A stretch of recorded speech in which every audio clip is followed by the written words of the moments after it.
Hey, and welcome to a Chicago Beer Pass beer review. We're going hard with our half-acre glass today. Yeah, man. Brad came through with the killer. What was this? This was the Big Cat. Big Hugs. Glassware, yeah. And so we're drinking, we got a half-acre Veil collaboration, so. Yeah. So this is like what Brad said, a collab. It's a stout aged in brandy barrels with milk sugar. Brad, soak in the shadow. Okay, so what we got? We got what, 13.1%. Where's Veil at? You got me. But I know they were at gone Far and away. Far and away. Yeah. Yeah. Which one are we opening? You want to open that one? No, go for it. Okay. I'll find out where far and away. I mean, where Veil Vail is? is. I always think of Vail in California or in Colorado. Yeah, I'm But- thinking. I feel East Coast, but I have no idea. Yeah. Woo! That is almost as dark as the can. Yeah, Well- Richmond, Virginia, the Vail Brewing Company. Okay. Man, that is a creamy brown tan head going Yeah, on. I kind of smell apple turnovers from here, bud. Apple turnover. Ooh. Yeah, there's like a coffee kind of aroma. Apple, The chocolate's in there too. brown sugary. Have we this apple brandy thing is kind of well the Rev beer was a apple brandy beer. Yeah, Was that a rye variant, I right? think so. That sounds right. Not Rye to Heaven. No, but it was like apple. It was apple brandy rye. Yeah. In a very ugly colored can. Yeah, I remember you hated the can. Apple brandy specifically, I've seen show up a couple times, more so than just like brandy barrels, Right. you know. And You're like, but- and as a aging vessel for beer. But I've never had just apple brandy. Same. The closest I think I've had to having brandy is the Rhine. What is it? Rhine Hall. A couple. It's down. Not, They have an apple brandy? they have an apple brandy and they make liqueurs. So Okay. I think the thing in brandy is to just like have different fruited brandies. Yeah. I'm not a brandy guy. No, same. I know that cognac is a type of brandy, Okay. but so I'm more likely to drink cognac than I am like straight up brandy. Damn. All right, I gotta go in. This smells great. I feel like this is a dangerous beer. Whoa. That's kind of sweet and hot. Yeah. Like, Is it on the first sip? I can't tell if it's hops or bitter chocolate, but there's something there's something there's a fight happening. roast. Yeah, there's a sweet, and then like this weird roasty, bitter, hot thing happening, right? Yeah, Yeah.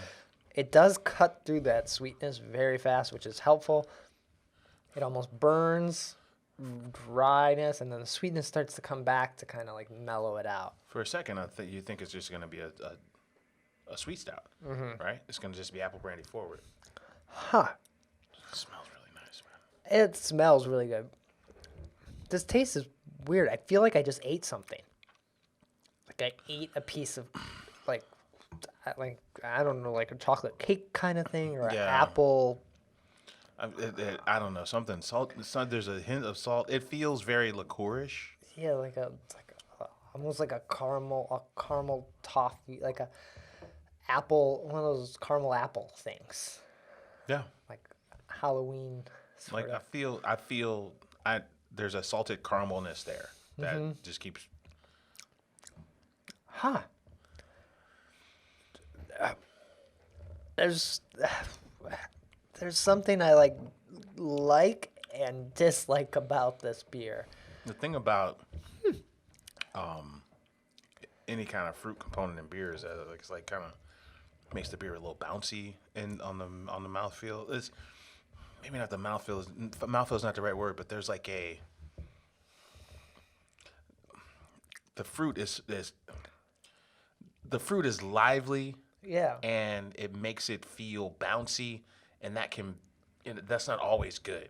Like a bouncy fruity stout, like kind of a stout that's kind of almost kind of light on the palate a little bit.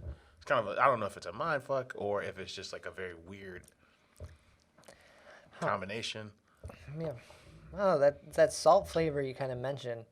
I feel like it's there, and I feel like almost in the like top back of my mouth, I feel like I have like salt stuck there. Like I can't get it out. I just had like a salted pretzel, and I'm like thirstier, so I go back to the beer, and I get thirstier, which is like, I don't know. You want that from the beer. It's a very weird beer that makes me want to keep drinking it because I can't figure it out. Yeah, it's unveiling itself. No pun.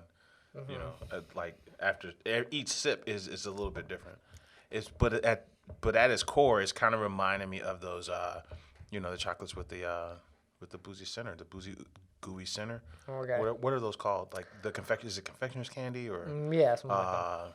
I was reading an article that those might be making a comeback like again. So Man, you know, that's like a wintertime thing. Yeah. It feels like, but those are fun.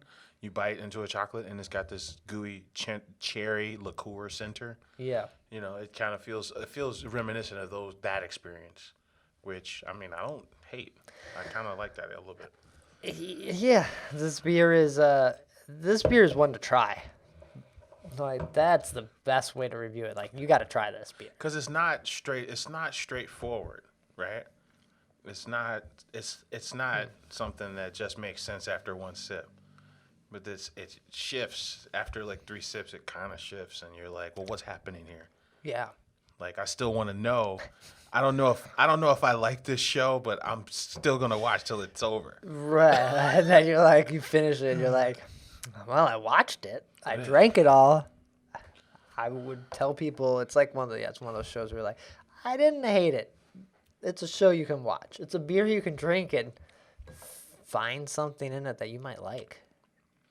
It's cool. Yeah, it smells great and it's fun, and you know the apple Jolly Rancher thing is there. You know, there's a salted caramel thing that's there, and it's a very fun interpretation of a stout beer. Mm-hmm. And Yeah, doesn't a stout adjunct. the first sip tasted like a 13%, but after a couple, it doesn't feel like 13%. It feels like dessert that you're just gonna stop because it's too desserty. Yeah. Yeah. I'm just looking at the bubble. It almost looks like there's like sugar coagulating at the top, right? Yeah. Huh. Interesting beer for sure. Yeah, Half Acre the Veil. Saw them at Far and Away. Check it out. Maybe if you can get a 2-pack, get it with somebody else and like each just take 1 can. I feel like 2 is almost maybe too much here. Yeah. That's a cool beer.